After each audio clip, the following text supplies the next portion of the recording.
Sir tayo, walang space. Subscribe! Don't forget to subscribe, my Sir TV. Magaling yan, magaling. God bless. Puro magmamahal sa lahat. Salamat po. Thank you, Mama Pao. God bless. What's up guys? Good morning mga kabaklas. Balik tayo dito. Dito tayo ngayon sa lungsod ng Pasay pa rin mga kabaklas. Harrison. FB Harrison Street tayo mga kabaklas. Kasama pa rin pati mga taga-MMDA. The Action Officer Sir Renz Rosas mga kabaklas. Kasama rin natin, nakasis sa atin ang nag-iisang Sir Sally aka Lakay mga kabaklas. At ang mga taga LGU lungsod ng Pasay mga kabaklas. Kasama rin natin yung tumutulong sa atin. So ito, tataranta mga ano dito, mga nagtitinda dito, mga vendor mga kabaklas. Dahil dumating ang ating team para tignan ang bangketa kung talaga nga bang naibalik na sa taong bayan. So tara. So ito na nga po mga kabaklas. So mapansin nyo, medyo magulo dito dali mga vendor na tataranta kanya sila gilid ng kanilang mga paninda. May dumadating po si Sir Sani mga kabaklas. Ayan.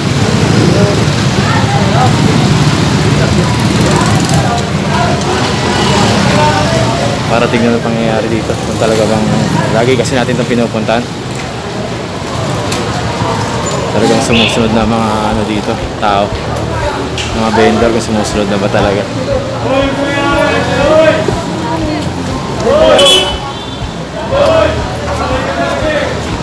Ito mga may papasukan tayo dito isang kalye.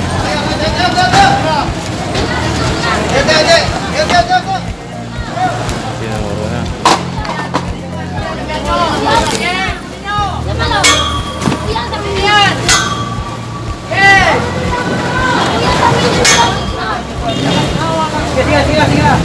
Bisa nyo. Yang kedua ka na nga eh. Ang galing na yan. Kaya bagong business pa.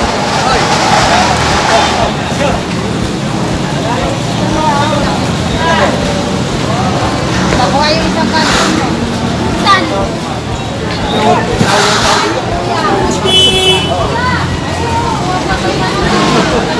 So yun yung bangka ito, tinulugan.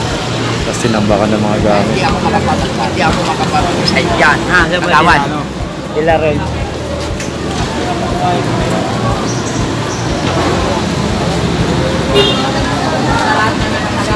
Sila ito kanya-kanyang bit-bit na mga paninda nila.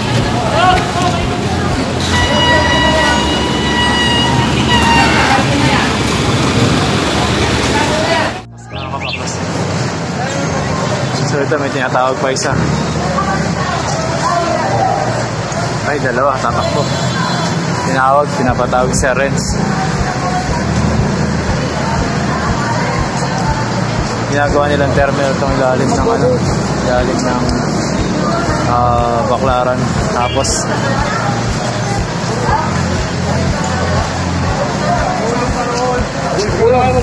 dapat may walis na kayo bukas ha. nagwawalis na po sila dito. Dito sila pumipila pero di pa po nila magawa.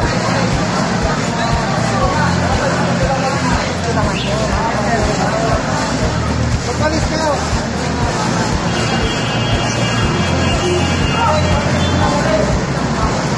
Nagbabaon sila ng mga walis. Para sa kanila naman to, dito sila nakapilas. At panatili nila ang linis at kaayusan dito mga kabaklas dito sa ilalim ng Baklaran na to dahil si rin po nakikinabang dito.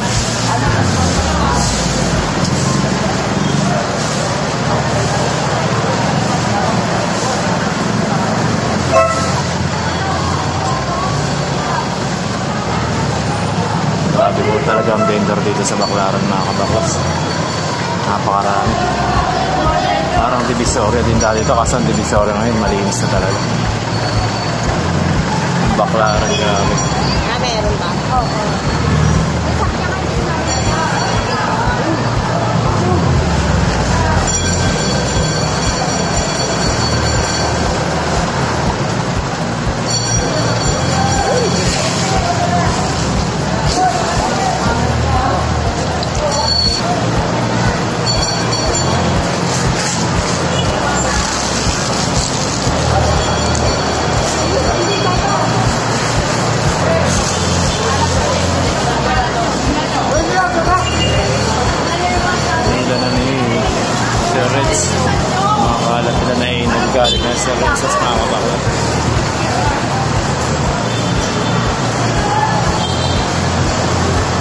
talaga nila kasi araw-araw na po tayo nandito. Ayaw po nila sumunod mga kabaklas.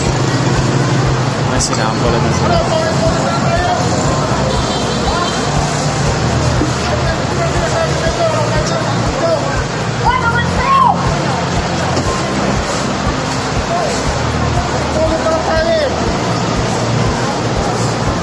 Yan, Pinas.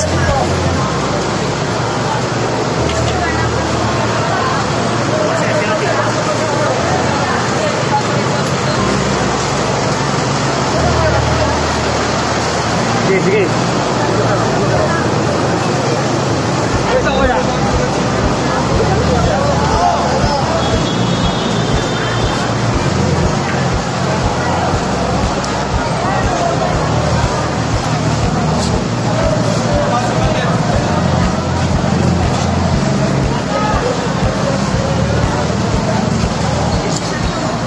Nilalinisan ang kanilang paligid.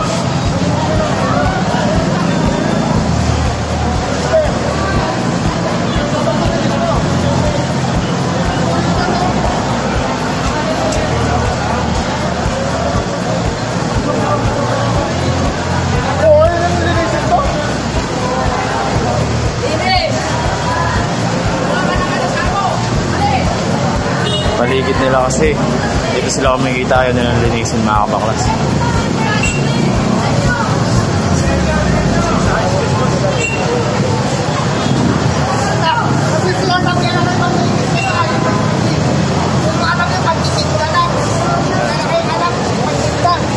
Sabi nga ni Kuya, wala kayong alam. Hindi magtinda lang, paglilinis hindi nyo alam.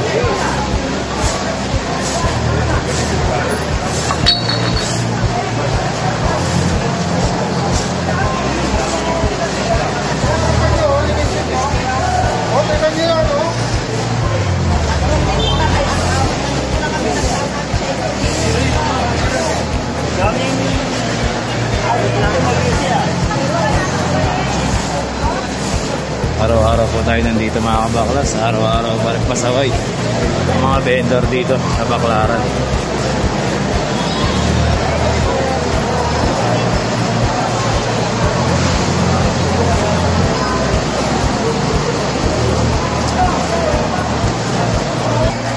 So ito nga po mga kabaklas, mga sumunod to mga to. Hindi sila lumabas sa kalye. Yung mga vendor dyan. Hanggang bangketa lang sila. Pinagbigyan naman po yun.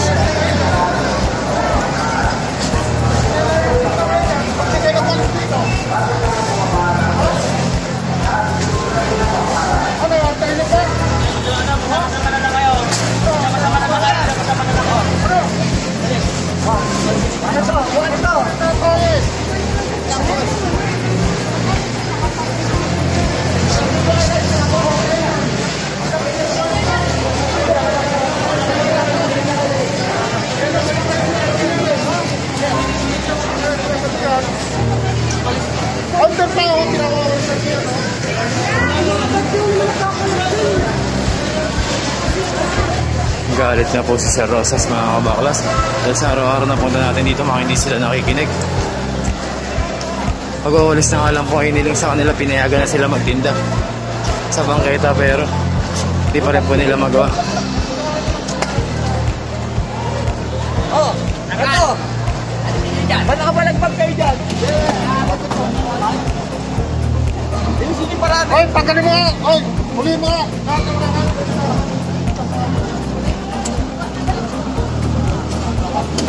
Ano pa, boss?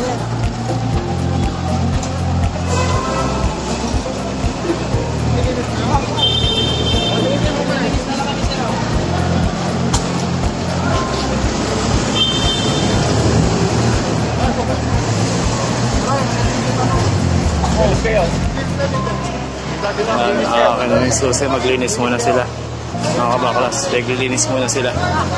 Hindi nila kasi mapanitili yung linis dito sa Baclaran mga kabaklas. Yung mga driver ng Rakal, is kailangan muna nila mag-walis, maglinis muna dito.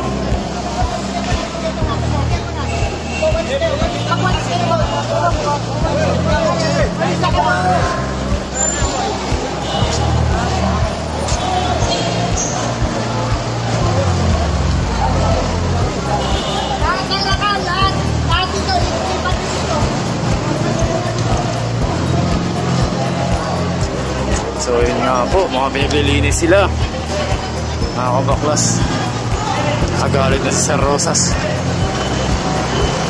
Ay, mga natataranta sila. Tatakbuhan na mga kabaklas.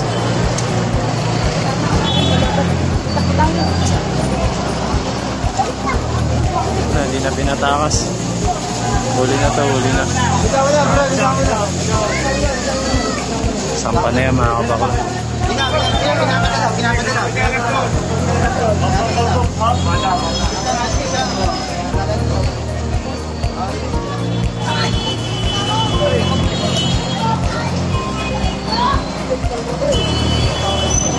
Nakuha na ngayon sa sidecar na mga kabaklas.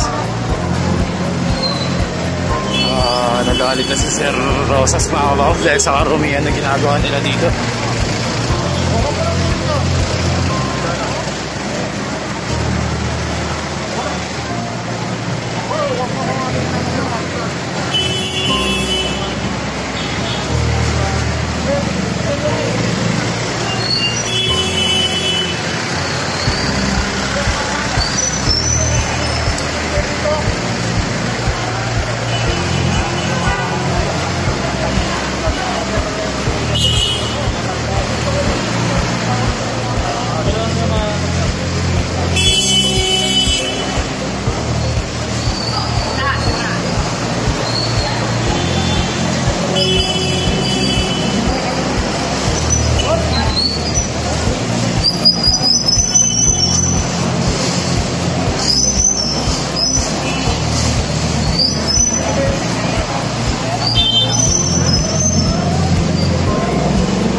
Nakikiusap sa inyo eh.